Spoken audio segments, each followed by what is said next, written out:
বিধানসভার আজকে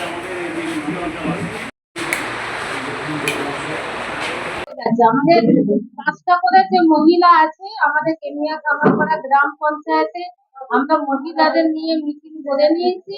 প্রত্যেকটা বাড়ি বাড়িও যাওয়া হচ্ছে এবং প্রত্যেকটা বুথে অলরেডি আমাদের চ্যাটা মিটিং শুরু হয়ে গেছে।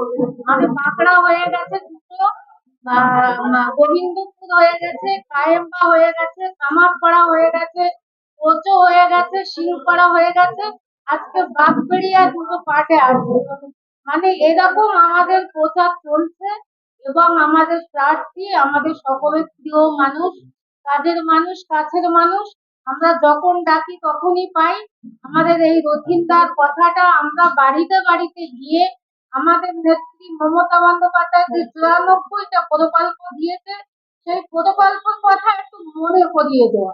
জাস্ট এইটাই। মানে এবারকারে ভোট যতটা আমরা সহজ মনে করছি ততটা কিন্তু সহজ হবে না, যেহেতু এই এসআইআর করে বিজেপি সরকার নির্বাচন কমিশনার পর্যন্ত ওরা কিনে নিয়েছে।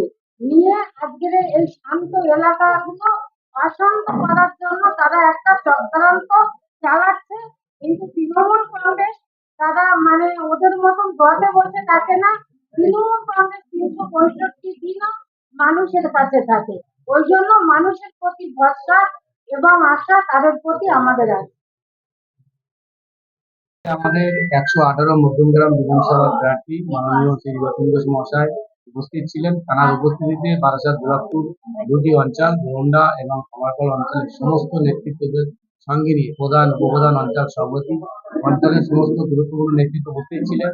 তাছাড়া ব্লকের সমস্ত নেতৃত্ব পঞ্চায়েত সমিতির সভাপতি সহসভাপতি সহ সকল নেতৃত্ব উপস্থিত থেকে একটাই বার্তা, আগামী 29শে এপ্রিল সকলকে একসঙ্গে কাজ করতে হবে। বিগত দিনে যে ভোট আমাদের ছিল তার থেকে অধিক ভোটে লিড দিয়ে আমাদের মন্ত্রীকে জেতাতে হবে, এই আশা আকাঙ্ক্ষা রেখে আমরা সকলকে আহ্বান করেছি।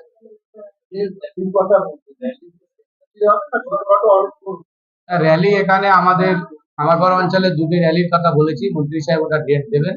যে ডেট দেবেন মন্ত্রী সাহেব নিজে উপস্থিত থাকবেন। আমরা সকলে মিলে একত্রে দুটি র্যালি করব।